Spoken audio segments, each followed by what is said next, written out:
White nationalism is evil. And it is inspiring people to commit murder. And it is being condoned at the highest levels of the American government. And that has to end. And are we or are we not prepared to stand up to the evil of white nationalism in this country? This is a culture problem. And as long as white nationalism is spoken of as if it's just a kind of quirky thing versus a virulent ideology that is killing people in this country, then I think we're really going to struggle to get our arms around it. In the history of the American project, once have we actually come close to the American project ending, and it was the Civil War. White supremacy is the force that has come closest to bringing this country to its knees. And I believe that lurking danger is still with us. It's been brought to the surface a little more than usual under this presidency, but it's always been there. And if we don't tackle it, even with some challenging conversations about what we all owe each other as Americans, it's just going to keep secreting this poison into American life.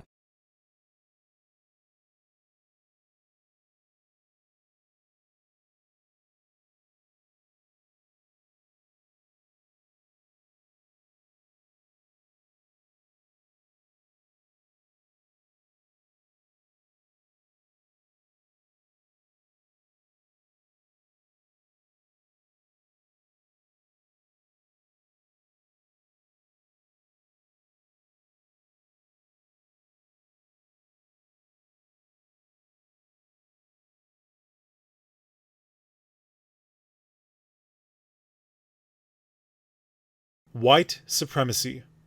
The belief that the white race is inherently superior to all other races, and therefore possesses the inherent right to conquer, enslave, and reign supreme over all other races. This is the left's definition of the now common insult, and therefore the popular definition.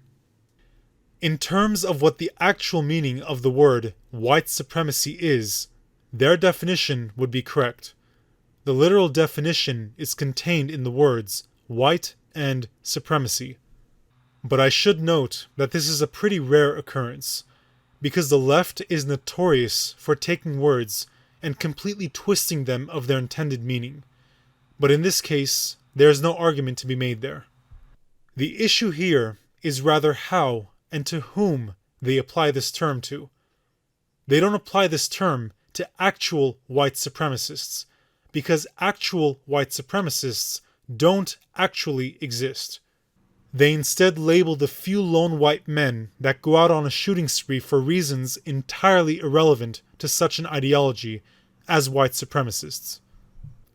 The controlled and biased media then goes on to place the blame, the guilt, and the responsibility on the entire white population, as one more sin for us to atone for. Even more ominous, the popular culture increasingly charges ordinary white people who are just living their white way of life with, quote, being complicit in perpetuating the legacy of white supremacy. And as a solution to that, they tell us to diversify every aspect of our lives, or in other words, make our way of life less and less white. Making any connections yet? But politically and realistically speaking, white supremacy today is not the belief that the white race is inherently superior to all other races in the world and therefore possesses the inherent right to conquer, enslave, and reign supreme over all other races.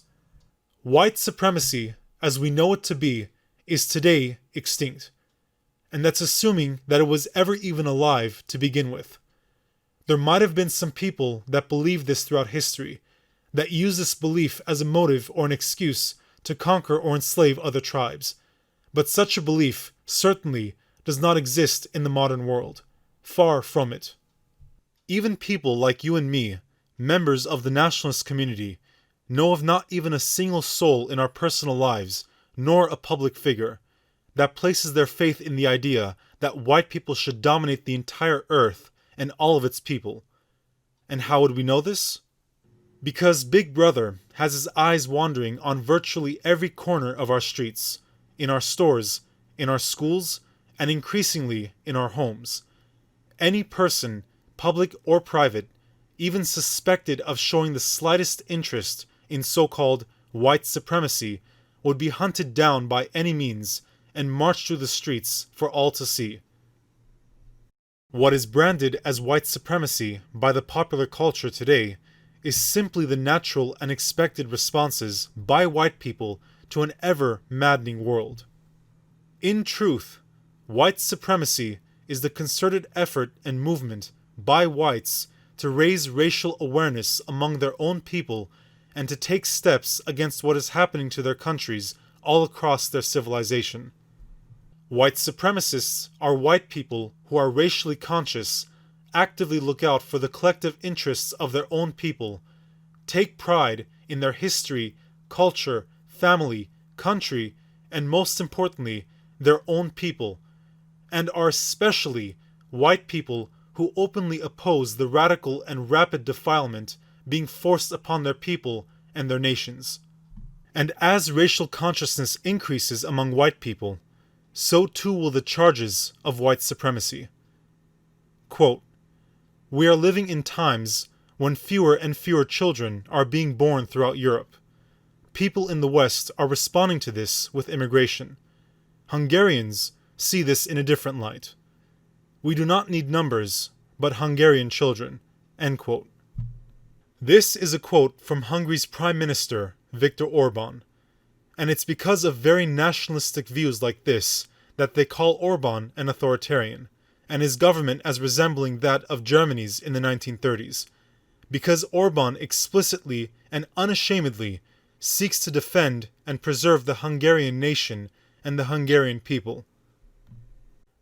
Our enemies, because of their total control over words, define our movement to restore our homelands and to restore pride back into our people, not as a natural and healthy effort, but as though Nazis are goose-stepping in formation down the street towards the White House. And what is the aim of their wordplay? They want to continuously make us appear as morally vicious and evil, and no decent person, even a person from our tribe, wants to side with evil.